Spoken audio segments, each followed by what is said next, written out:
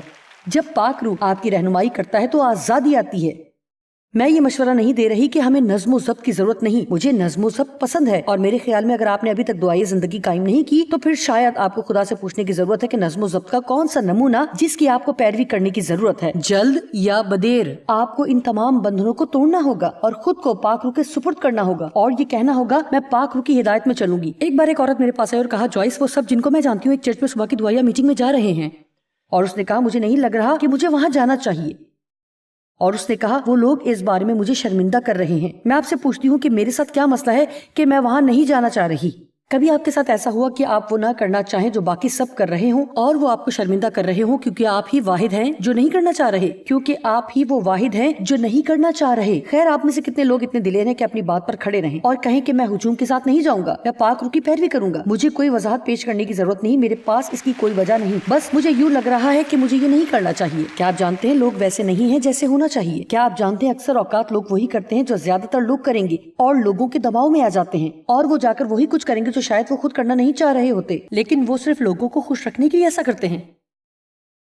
اور میں یہ کہہ رہی ہوں کہ آپ کو یہ ختم کرنا ہوگا۔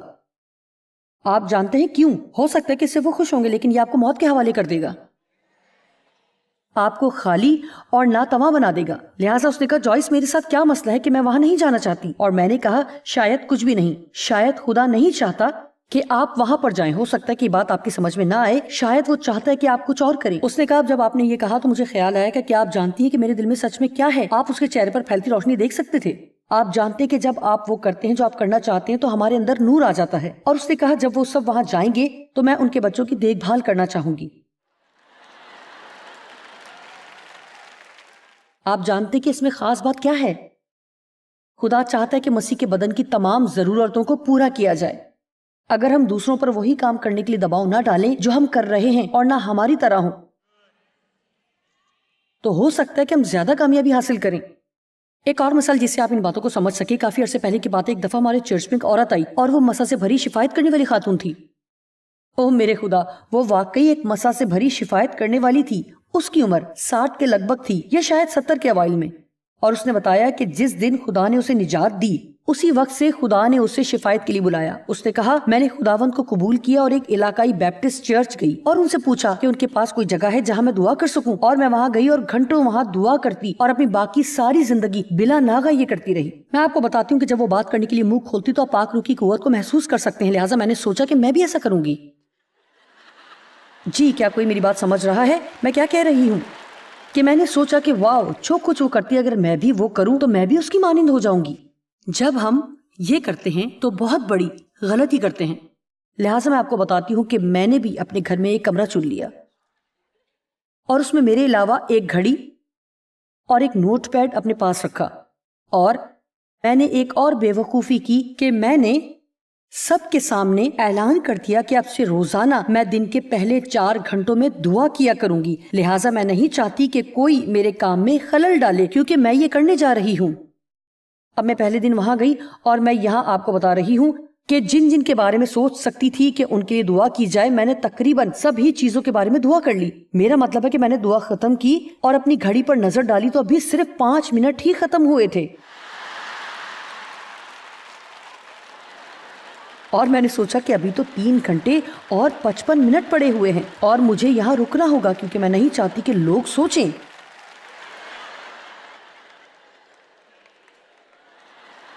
جی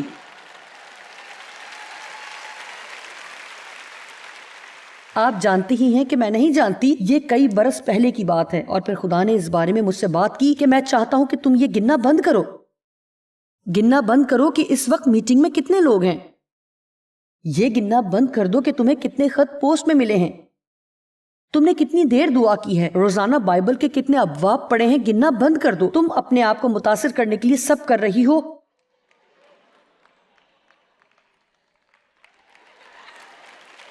اور مجھے یہ پسند نہیں۔ مجھے اپنے اندر آزادی محسوس ہوئی جس کی آپ میں سے بھی کچھ لوگوں کو ضرورت ہے۔ آپ جانتے ہیں کہ ایک بار جب ہم آزاد ہو جائیں تو ہمیں اس آزادی میں قائم رہنے کی ضرورت ہے، کیونکہ میں آپ کو بتاتی ہوں کہ یہ قانون پرستی کی روحیں، یہ مذہبی چیزیں جن کی تلوار ہم سب پر لٹکتی رہتی ہے، ہمیشہ ہی سے موجود ہیں اور ہمیں یہ سوچنے پر مجبور کرتی ہیں کہ اگر آپ قانون کی پیروی نہیں کرتے تو غیر محفوظ ہیں، آپ کو قوانین پر چلنا ہے۔ ہم سب کے پاس ایک نیا قانون ہے، ہمارے پاس ایک نئی شریعت ہے، محبت کی شریعت ہے۔ جب تک ہم محبت میں چلتے ہیں تب تک ہم زیادہ مشکل میں نہیں پڑتے۔ یہ سب سے بڑا حکم ہے اور ہمارے پاس نیا حکم ہے، اور وہ ہے کہ پاک روح کی رہنمائی اور ترغیب میں چلیں۔ لیکن جوائس، میں نہیں جانتی کہ یہ کیسے کروں۔ خیر، آپ جانتے ہیں کہ آپ بہت جلد سیکھ جائیں گے۔ آپ قدم اٹھاتے ہیں، اوہ یہ کام نہیں کر رہا،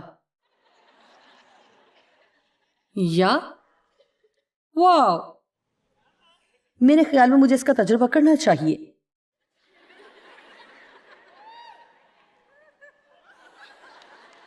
واو، میرے خیال میں واقعی خدا اس میں ہے۔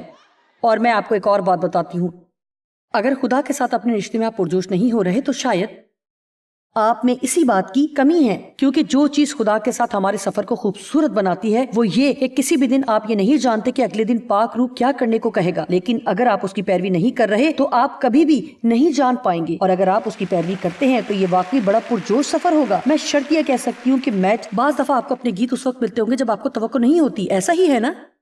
بعض دفعہ روڈ پر گاڑی چلاتے ہوئے جب میں بورڈ دیکھتی ہوں تو مجھے پیغام کا موضوع مل جاتا ہے۔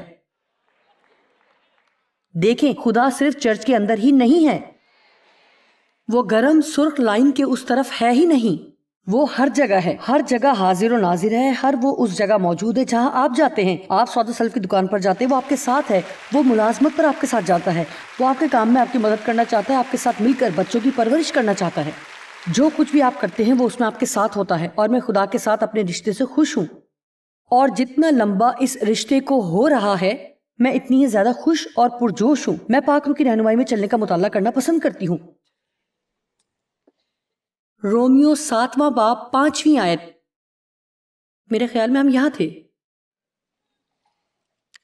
کیونکہ جب ہم جسمانی تھے تو گناہ کی رغبتیں، جسمانی زندگی جو شریعت کے باعث پیدا ہوتی، جگائی جاتی تھی، موت کا پھل پیدا کرنے کے لیے ہمارے اعضاء میں تاثیر کرتی تھی، یعنی ہمارے جسمانی اعضاء میں مسلسل کام کرتی تھی اور جسم کی مرضی کو پورا کرتی تھی۔ ٹھیک ہے، اب اس کا کیا مطلب ہے؟ جب آپ کسی چیز کو قانون بنا دیتے ہیں جو آپ کے لیے کرنا ضروری ہے یا جسے آپ نے نہیں کرنا ہے، مثال کے طور پر کہتے ہیں کہ آپ کو اسے نہیں کرنا ہے، جیسے کہ آپ کسی کمرے میں میرے ساتھ ہیں اور میں کہتی ہوں کہ آپ وہ دروازہ وہاں دیکھ رہے ہیں، کبھی بھی اس دروازے کو نہ کھولنا، کبھی یہ دیکھنے کی کوشش نہ کرنا کہ اس کے پیچھے کیا ہے۔ کیا آپ سمجھ رہے ہیں؟ گھر میں یہی ایک قانون ہے، آپ کو کبھی بھی اس دروازے کے پیچھے نہیں دیکھنا ہے۔ اور اس کے بعد میں کہتی ہوں کہ میں سودا سلف لینے دکان پر جا رہی ہوں اور میں واپس آؤں گی، لیکن اس دروازے کے پیچھے جھانکنے کی کوشش نہ کرنا، خیال رکھنا کہ میری نافرمانی نہ کرنا اور اس دروازے کے پیچھے نہ دیکھنا۔ میں شرطیہ کہتی ہوں کہ آپ میں سے 99% ضرور اس دروازے کے پیچھے ضرور دیکھیں گے۔ اور پھر آپ جانتے ہیں کہ یہ موت کے حوالے کیوں کرتا ہے؟ کیونکہ تب آپ کے اندر احساس جرم پیدا ہوتا ہے، کیونکہ آپ نے وہ کام کیا جو آپ جانتے تھے کہ آپ کو نہیں کرنا چاہیے تھا۔ اور پھر جب میں واپس آئی تو آپ کو لگا کہ آپ کو چھپ جانا چاہیے اور مجھ سے دور رہنا چاہیے تاکہ کہیں میں پوچھ نہ لوں کہ آپ نے دروازے کے پیچھے دیکھا تو نہیں، کیونکہ پھر آپ کو مجھ سے جھوٹ بولنا پڑے گا اور پھر اس کے بعد چیزیں اور بھی خراب ہوتی جائیں گی۔ خیر، بالکل یہی وہ کام ہے جو ہم خدا کے ساتھ اپنے رشتے میں کرتے ہیں۔ ہم چیزوں کو قانون بنا لیتے ہیں۔ ہمیں ہر روز 1 گھنٹہ دعا کرنا ہے، ہمیں ہر سال اپنی پوری بائبل ختم کرنا ہے، آپ کو یہ کرنا ہے۔ خیر، آپ جانتے ہیں آپ ایسے ہو جاتے ہیں، آپ جانتے ہیں شاید کچھ دنوں کے لیے سب ٹھیک ہو جائے، شاید آپ میری طرح ہوں۔ میں نے بائبل پڑھنے کے لیے اپنا ایک کیلنڈر بنایا ہوا تھا اور جب تک میں اس پر نشان لگا رہی تھی میں نے پڑھ لیا۔ ہم سب اس طرح کے نشان پسند کرتے ہیں اور جسم بھی پسند کرتا ہے، لیکن پھر میرا جسم تھک گیا کیونکہ میں نے اسے قانون بنا دیا تھا۔ اور بتاتی چلوں، میں اس طرح کے 6 باب ہر روز پڑھتی تھی لیکن ایک بھی چیز نہیں سیکھی تھی۔ ایک دن خدا نے مجھ سے کہا، تم نے کیا سیکھا؟ اور میں ایک بھی بات نہ کہہ سکی۔ آپ جانتے ہیں میں سب کچھ کسی معیار کے لیے نہیں کر رہی تھی، اگرچہ یہ کرنا اچھی بات ہے، لیکن میں اسے روح کی ہدایت سے نہیں کر رہی تھی۔ میں جانتی ہوں کہ بہت سے لوگ ہر سال بائبل ختم کرتے ہیں لیکن ذاتی طور پر مجھے مشکل کا سامنا کرنا پڑا کیونکہ میں اس میں پڑھی، اور چونکہ میں ایک استاد ہوں تو میں وہ پڑھتی ہوں جو میری دلچسپی کے مطابق ہوتا ہے۔ دوسری چیز جو سامنے آئی کہ میں کلید الکتاب اور لغات اور نوٹ پیڈ اور کاغذ اور کمپیوٹر سے محروم ہو چکی ہوں، اور میں اس چیز کی جڑ تک پہنچنا چاہ رہی تھی، اور اس طرح کے مقاصد کا پیغام میرے سامنے آیا۔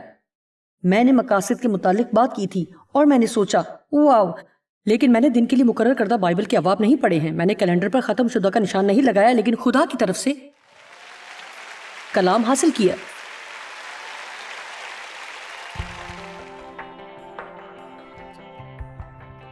آپ جانتے کہ اکثر آپ کا ذہن آپ کو خدا کی چیزوں سے دور لے جاتا ہے، لہٰذا ضرورت ہے کہ ہم اس سے مدد مانگیں تاکہ بجائے اپنے ذہن میں آنے والے خیال پر چلنے کے اس کی روح کی ہدایت میں چلیں۔